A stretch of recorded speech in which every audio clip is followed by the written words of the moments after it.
తమకి ఇష్టం లేని నిర్ణయాలు జరిగినా కడుపులో దాచుకునే తెలుగు తమ్ముళ్ళు ఇప్పుడు రగిలిపోతున్నారు.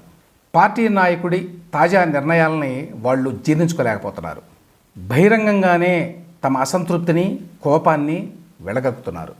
వాళ్ళతో పాటు సామాన్య ప్రజలకు కూడా కూటమి వ్యవహార శైలి నచ్చడం లేదు.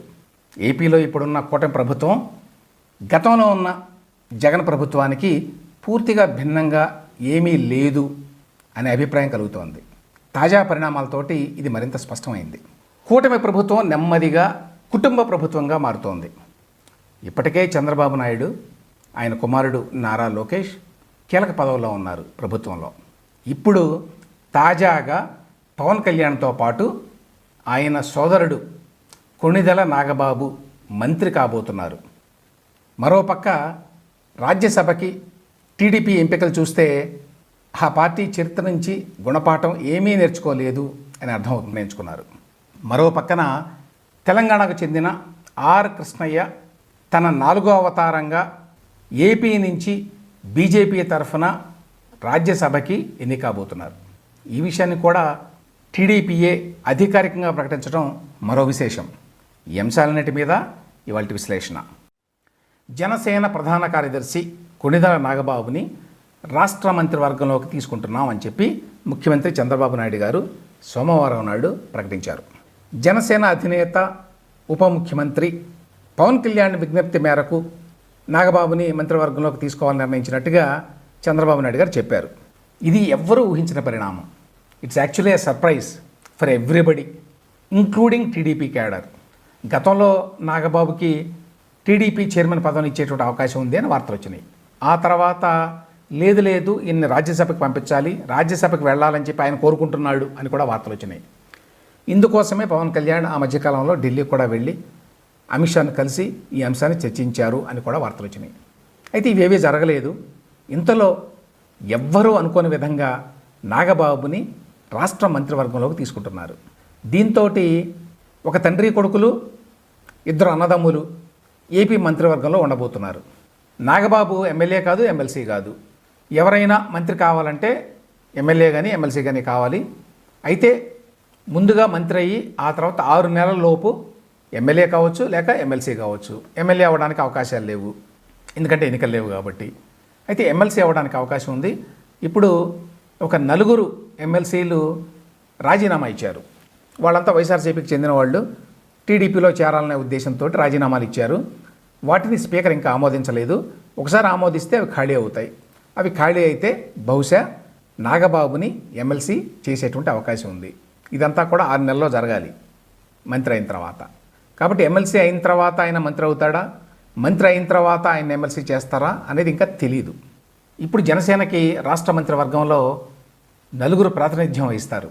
పవన్ కళ్యాణ్, నాదెండ్ల మనోహర్, కందుల దుర్గేష్, ఇప్పుడు తాజాగా కొణిదెల నాగబాబు. అంటే మొత్తం 21 మంది ఎమ్మెల్యేలు ఉంటే జనసేనకి ప్రతి 5వ ఎమ్మెల్యే మంత్రి అన్నమాట.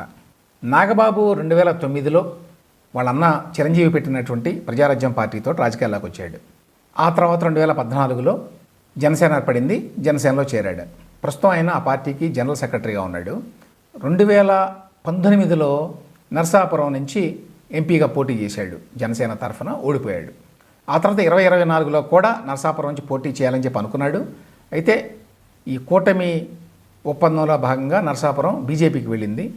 అదేవిధంగా అనకాపల్లి అనుకున్నారు, కానీ అనకాపల్లికి కూడా బీజేపీకి వెళ్ళింది. ఈ నేపథ్యంలో ఆయన ఎక్కడి నుంచి పోటీ చేయడానికి వీలు కలగల. ఇప్పుడు మరి పవన్ కళ్యాణ్ కోరిక మేరకు నాగబాబుని రాష్ట్ర మంత్రివర్గంలోకి తీసుకుంటున్నాము అని చెప్పి చంద్రబాబు గారు ప్రకటించారు. రాష్ట్ర మంత్రివర్గంలో మొత్తం 25 మంది మంత్రులు ఉండొచ్చు. ఇప్పుడు ప్రస్తుతం 24 మంది ఉన్నారు. అప్పట్లోనే చెప్పారు మరొకరికి మంత్రి పదవి ఇస్తామని. అప్పట్లో ఏమనుకున్నారంటే బీజేపీ నుంచే మరొకరికి ఇచ్చే అవకాశం ఉంది అనుకున్నారు. కానీ ఇప్పుడు జనసేనకి అవకాశం దక్కింది. 25వ మంత్రిగా నాగబాబు ఇండక్ట్ కాబోతున్నారు. ఈ ప్రతిపాదన ముందు నుంచే ఉన్నదా, లేక ఇప్పటికిప్పుడు పరిస్థితుల వల్ల కలిగిందా అనే విషయం తెలియదు. ఎందుకంటే పవన్ కళ్యాణ్ ఆ మధ్యకాలంలో ఢిల్లీ వెళ్ళి అమిత్ షాతో మాట్లాడినప్పుడు కూడా తన సోదరుడు నాగబాబుకి రాజ్యసభ సీటు ఇవ్వాలి అని చెప్పి అడిగాడని. అయితే అమిత్ షా కానీ ఇప్పటికే మేము చంద్రబాబు నాయుడిని అడిగాము ఒక సీటు మాకు కావాలని, మేము ఆర్ కృష్ణయ్యకి మాట ఇచ్చాము, కాబట్టి మా తరఫున ఆర్ కృష్ణయ్య వెళ్ళవలసిందే అని చెప్పాడని, దాంతో చంద్రబాబు నాయుడు కూడా ఈ విషయంలో నేనేమి చేయలేను, ఎందుకంటే మేము బీద మస్తానరావుకి ఇవ్వాలి రెండో సీటు కూడా, అందువల్ల రాజ్యసభకి నాగబాబుని పంపించడానికి అవకాశం లేదు అని చెప్పాడని సమాచారం. ఈ నేపథ్యంలోనే నాగబాబుకి ఈ అవకాశం వచ్చింది అని అనుకోవాలి. అంటే రాజ్యసభకి ఇక ఎటు అవకాశం లేదు కాబట్టి, ఎమ్మెల్యే ఎంపీ అయ్యేటువంటి అవకాశం కూడా లేదు కాబట్టి, బహుశా మంత్రి పదవి కావాలని చెప్పి పవన్ కళ్యాణ్ అడిగితే ఇక తప్పనిసరి పరిస్థితుల్లో చంద్రబాబు నాయుడు గారు ఒప్పుకొని ఉంటారు అనేది ఒక భావన. అయితే దీని మీద పెద్ద ఎత్తున అసంతృప్తి వ్యక్తమవుతోంది. తెలుగుదేశం పార్టీలో అయితే అసలు మొత్తం చంద్రబాబు నాయుడు గారి నిర్ణయాల మీద, నిన్న ప్రకటించిన నిర్ణయాల మీద తీవ్రమైన అసంతృప్తి ఉంది. ఇందులో నాగబాబుకి మంత్రి పదవి ఇవ్వడం పట్ల ఎందుకు అసంతృప్తి ఉంది? ఆల్రెడీ చంద్రబాబు నాయుడు ఆయన కొడుకు లోకేష్ ఇద్దరు ఉన్నారు కదా ప్రభుత్వంలో. సో ఆల్రెడీ ఆ కుటుంబ ముద్ర ఈ ప్రభుత్వం మీద ఉంది కదా. అంటే లోకేష్ మొదటి నుంచి రాజకీయాల్లో ఉన్నాడు కాబట్టి 2024 ఎన్నికల్లో ఆయన పోటీ చేసే ముందే ఆయన ఈ ప్రభుత్వంలో కీలకమైన పాత్ర పోషిస్తాడు అనేటువంటి ఒక అభిప్రాయం అందరిలో ఉంది. అది కొత్త విషయం కాదు. It was more or less taken for granted. కాబట్టి లోకేష్ని మంత్రివర్గంలోకి తీసుకోవటం అనే అంశం అంత తీవ్రమైన విమర్శలకు గురి కాలేదు. అయితే ఇప్పుడు ఎప్పుడైతే పవన్ కళ్యాణ్ ఆయన సోదరుడు ఇద్దరు రాష్ట్ర మంత్రివర్గంలో ఉంటారో వెంటనే అది చంద్రబాబు నాయుడు లోకేష్ యొక్క పరిస్థితి మీద కూడా ప్రభావం పడుతుంది. అంటే అటు వాళ్ళిద్దరూ ఉన్నారు, ఇటు వీళ్ళిద్దరూ ఉన్నారు, అంతా కుటుంబమేనా, ఇది కుటుంబ క్యాబినెట్టా అనేటువంటి విమర్శలు ఇప్పుడు వస్తాయి. దీన్ని సామాన్య ప్రజలు హర్షించరు, ఆమోదించరు అనే అభిప్రాయం ఉంది. దానికి తోడు నాగబాబు కూడా కొంత కాంట్రవర్షియల్ పర్సన్. అతను గతంలో మాట్లాడిన మాటలు, చేసిన ట్వీట్లు వీటన్నిటి వల్ల కూడా అతను స్థిరత్వం ఉన్న మనిషి కాదు అనేటువంటి అభిప్రాయం కూడా ఉంది. ఇది కూడా కొంత కాంట్రిబ్యూట్ చేసింది ఇప్పుడు కలుగుతున్న అసంతృప్తికి. సోషల్ మీడియాలో పెద్ద ఎత్తున తెలుగుదేశం పార్టీ మీద ఆ పార్టీ అభిమానులు, కార్యకర్తలే తీవ్రంగా విమర్శలకు పాల్పడుతున్నారు, రకరకాల కామెంట్లు చేస్తున్నారు. చంద్రబాబు లోకేష్కి పదవులు అనేది అందరికీ తెలిసి అందరూ అంగీకరించిన వాస్తవం. ప్రతిపక్షాలు కూడా దాని మీద పెద్ద రాద్ధాంతం చేయలేదు. ఇప్పుడు దాన్ని కూడా ఒక వివాదం చేసుకున్నారు నాగబాబుని ఇండక్ట్ చేయడం ద్వారా అనేది ఒక కామెంటు. అప్పట్లో జగన్మోహన్ రెడ్డి అవినీతికి, అరాచకాలకి, బంధుప్రీతికి పాల్పడ్డారు అని విమర్శించిన వాళ్లే ఇప్పుడు ఆయన దారిలోనే నడుస్తున్నారు అనేది ఇంకో కామెంటు. రాష్ట్రాన్ని బాగా పరిపాలించమని కనీసం ప్రశ్నించే ప్రతిపక్షం కూడా లేకుండా ప్రజలు తీర్పులు ఇస్తే దాన్ని పక్కన పెట్టి వీళ్ళు అంటే ఈ కూటమి వాళ్ళు పదవులు, అధికారాన్ని పంచుకుంటున్నారు, అందులో బిజీగా ఉన్నారు అనే విమర్శలకి ఇప్పుడు ఈ ప్రభుత్వం తావు కల్పించింది అనేది మరొక కామెంటు. ఇంకొకరు ఏమన్నారంటే, ఎప్పుడూ చంద్రబాబు నాయుడు వ్యవహార శైలి ఇంతే, గతంలో అభిమానంతో కళ్ళు మూసుకుపోయి గమనించలేదు, మొత్తానికి ఈ ప్రభుత్వం హనీమూన్ పీరియడ్ ఇలా ముగిసింది అని మరొక కామెంటు. చాలా రోజులకి డివైడ్ టాక్ రాకుండా యునానిమస్ టాక్ బాబుగారి నిర్ణయం పట్ల అని మరొకరు కామెంటు. అంటే యునానిమస్ టాక్ అంటే అందరూ కూడా ఏకపక్షంగా విమర్శిస్తున్నారు, ఇందులో డివైడ్ టాక్ ఏమీ లేదు అని.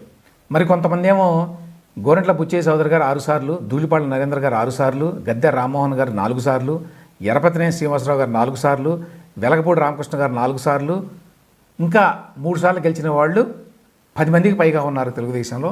వాళ్ళెవ్వరికీ రాని అవకాశం ఇవాళ నాగబాబు గారికి ఇస్తున్నారు అనేటువంటి విమర్శ. తెలుగుదేశం పార్టీలో చాలా యాక్టివ్ కార్యకర్త ఒకరు ట్విట్టర్లో పెట్టింది చదువుతాను. క్షమించాలి, ఇన్నేళ్ల ట్విట్టర్ ప్రయాణంలో ఎప్పుడైనా మీరంటే కోపం వచ్చినా, మీరంటే అంటే చంద్రబాబు నాయుడు గారు అసంతృప్తి కలిగిన వాటి మీద ట్వీట్ వేసినా ఎప్పుడు మిమ్మల్ని ట్యాగ్ మెన్షన్ చేసి పరుషంగా మాట్లాడలేదు అని చెప్పి ఎన్సీబీఎన్ నారా లొకేషన్ ట్యాగ్ చేశారు ఆయన. ఇంకేమంటారు, కానీ ఇప్పుడు చెప్తున్నా, ఇది 40 ఏళ్ల పార్టీనే కానీ ఇంకెన్నాళ్ళు బండి లాగుతుందో తెలియట్లేదు. కారణం మీ చేతకాని చేవలేనితనం. ఎంపీ ఇవ్వాల్సిన వాళ్ళకి ఒకటే కులం కోటాలో మంత్రి పదవులు, ఎంపీటీసీకి కూడా అర్హత లేని వెధవలకి, నిత్య నాకుడుగాళ్ళకి ఎంపీ పదవులు, పైగా అదేదో గొప్పలాగా కూటమి తరఫున పనికిమాల నిర్ణయాలకి మా పార్టీ లెటర్ హెడ్ మీద ప్రచురణలు. అదేంటో కూడా చెప్తాను నేను, పార్టీ లెటర్ హెడ్ మీద ప్రచురణలు అంటే ఏంటి అని. ఈ విధంగా తెలుగుదేశం పార్టీలోనే తీవ్రమైన అసంతృప్తి కలిగింది ఈ ఎంపిక పట్ల. అంటే జనసేనకి మరొక మంత్రి పదవి ఇవ్వకూడదు అనే దానికంటే కూడా నాగబాబుకి మంత్రి పదవి ఇవ్వడం పట్ల ఎక్కువ అభ్యంతరం వ్యక్తం అవుతోంది. అంటే గతంలో నాదెండ్ల మనోహరు, కందుల దుర్గేష్ వాళ్ళకి మంత్రి పదవులు ఇచ్చినప్పుడు దాని గురించి ఎవరేమో మాట్లాడలేదు. ఇప్పుడు కూడా బహుశా మరొకళ్ళకి గనక ఇచ్చి ఉంటే, అంటే పవన్ కళ్యాణ్ అన్న కాకుండా ఇంకెవరికి ఇచ్చినా కూడా బహుశా ఇంత తీవ్రమైన వ్యతిరేకత బయటకు వచ్చేది కాదు. ఇందులో ఉన్న సమస్య ఏంటంటే ఇదేదో పవన్ కళ్యాణ్ సోదరుడికి ఇచ్చారు అనే దానికంటే కూడా మొత్తంగా ఇది చూస్తే ఎట్లా ఉందంటే ఈ ప్రభుత్వంలో అందరూ కుటుంబాలు ఉంటున్నారు. ఇది ఏ రకమైన మెసేజ్ పంపిస్తుంది జనానికి? దీనివల్ల కూటమి పరువు ప్రతిష్ట దిగజారిపోవా? జగన్మోహన్ రెడ్డి తనకు కావాల్సిన వాళ్ళకి ఇష్టారాజ్యంగా దోచిపెట్టాడు, పదవులు ఇచ్చాడు, కాంట్రాక్టులు ఇచ్చాడు అని కదా విమర్శలు. మరి ఇప్పుడు మీరు కూడా ఇష్టారాజ్యంగా మీ కుటుంబాలకే పదవులు ఇచ్చుకుంటున్నారు, మీకు జగన్మోహన్ రెడ్డికి పెద్ద తేడా ఏమీ లేదు అనేటువంటి భావన కూడా బాగా బలంగా ప్రజలకు వెళ్ళేటువంటి అవకాశం ఉంది. మరొకటి ఏంటంటే నాగబాబుకి ఎటువంటి అనుభవం లేదు ప్రభుత్వంలో. అలాంటి వ్యక్తికి నేరుగా మంత్రి పదవి. ఇప్పుడు పవన్ కళ్యాణ్ కూడా నేరుగానే మంత్రి పదవి వచ్చినా కూడా కనీసం అతను యాక్టివ్ పాలిటిక్స్లో ఉన్నాడు, చాలా కాలంగా పార్టీ నాయకుడు. కాబట్టి సహజంగానే అతనికి మంత్రి పదవి రావడం పెద్ద విశేషమేమీ లేదు అందులో. కాబట్టి అతను మంత్రి పదవిని తీసుకోవటం పెద్ద విశేషం కాదు. కానీ అది మళ్ళీ రిపీట్ అయితే ప్రజలు దాన్ని హర్షించరు. మొత్తం మీద నాగబాబు ఎంపిక మాత్రం ఖచ్చితంగా కూటమిలో అసంతృప్తి తేనెతుట్టిని కదిపింది అని చెప్పాలి. ఇక చంద్రబాబు నాయుడు గారి మరొక నిర్ణయం, రాజ్యసభకి 3 అభ్యర్థుల ప్రకటన. దీని మీద కూడా తీవ్రమైన అసంతృప్తి జ్వాలలు ఎగిసిపడుతున్నాయి. బీదా మస్తానరావు గతంలో వైఎస్ఆర్సీపీ రాజ్యసభ సభ్యుడు, ఆయన రిజైన్ చేశాడు. రిజైన్ చేసి టీడీపీలో చేరాడు. మళ్ళీ నాకు రాజ్యసభ కావాలి అని అడిగాడు. వీళ్ళు కూడా ఒప్పుకున్నారు. అందువల్ల ఆయన పంపించారు. అయితే ఇక్కడ పాయింట్ ఏమిటంటే బీదా మస్తానరావు కూడా పెద్ద వ్యాపారవేత్త.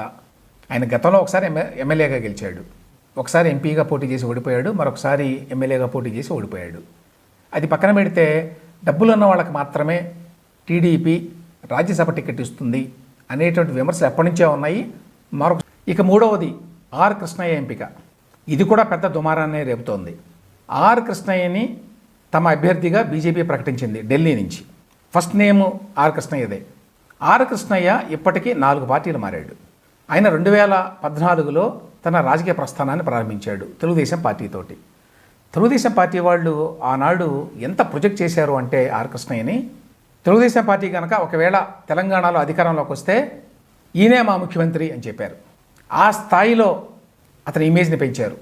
తెలుగుదేశం పార్టీ తరఫున ఎల్బీ నగర్ నుంచి ఆయన పోటీ చేశాడు, గెలిచాడు. ఆయన జీవితంలో మొట్టమొదటి ఎన్నికల్లో గెలుపు అది. గెలిచిన తర్వాత ఆయన యాక్చువల్గా టీడీపీ తరఫున ఎమ్మెల్యేగా ఉన్నట్టుగా ఎప్పుడు ప్రవర్తించాల, ఇండిపెండెంట్గానే వ్యవహరించాడు. ఆ తర్వాత 2018లో పార్టీ మారాడు. పార్టీలో అప్పటికే లేడనుకోండి ఒక రకంగా. పార్టీ మారి కాంగ్రెస్లో చేరాడు. కాంగ్రెస్ పార్టీ నుంచి మిర్యాలగూడ టికెట్ తెచ్చుకున్నాడు, పోటీ చేశాడు, ఓడిపోయాడు. ఆ తర్వాత ఎవరు ఊహించిన విధంగా 2019లో వైఎస్ఆర్సీపీ నుంచి రాజ్యసభకు వెళ్ళాడు. జగన్మోహన్ రెడ్డి గారు ఎందుకు ఈయన్ని ఎంపిక చేసి రాజ్యసభకు పంపించాడో అప్పుడు కూడా ఎవరికి అర్థం కాల. ఆర్ కృష్ణయ్య గారు తెలంగాణలో బీసీ నాయకుడిగా పేరున్నవాడే.